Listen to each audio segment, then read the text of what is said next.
Hello friends, তোমরা সব কেমন আছো? শুভ সন্ধ্যা। এটা সন্ধ্যাবেলার ভিডিও আজকে তোমাদেরকে দিচ্ছি। এটা হচ্ছে আগামীকালকের ভিডিও।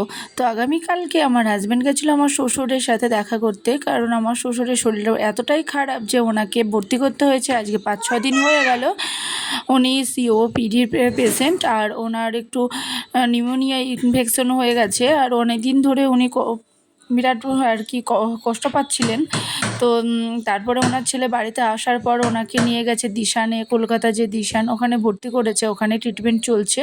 তো মাঝে আমার হাজব্যান্ড বাড়িতে এসেছিলো, তারপরে আবার একদিন স্টে করে আবার গেছে, যাওয়ার পর আবার আজকে বাড়িতে আসছে। তো দেখে তো তার জন্যই রান্নাবান্না করছে। যে সারাদিন সেরকমভাবে রান্নাবান্না করিও নি, যা বাসি পান্তা ছিল তাই খাওয়া হয়ে গেছে। তো দেখো, বাড়িতে আসার সঙ্গে সঙ্গে আমার মেয়ে পাপা করতে করতে একেবারে গেট খুলে দিল।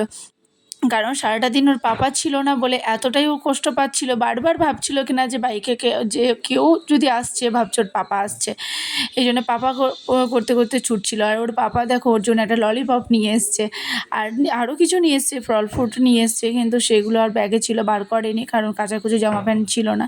তারপরে খাওয়া দাওয়া করে দেখো ঘুমোতে চলে এসেছি। রাত হয়ে গেছে, তাই মাম্মামকে আমি বলছি যে বলে দাও গুড নাইট। তাই বলছে হ্যালো গাইস, গুড নাইট। কালকে মামা শ্বশুরও গেছিলো না বাবাকে দেখতে, মানে আমার শ্বশুরমশাইকে দেখতে। তো উনি আসার পর সকাল সকাল বেরিয়ে যাচ্ছিলেন যে বাড়ি যাবে বলে। তো আমরা সবাই মিলে ওনাকে জোর করলাম যে সকাল সকাল খাওয়া দাওয়া করে তারপরে যাবেন। এই মামা শ্বশুরের সঙ্গে আমার অনেক দিন পর আবার দেখা হলো। আমার এই মিনি ব্লগটা ভালো লাগলে সাবস্ক্রাইব করে দিও, বাই।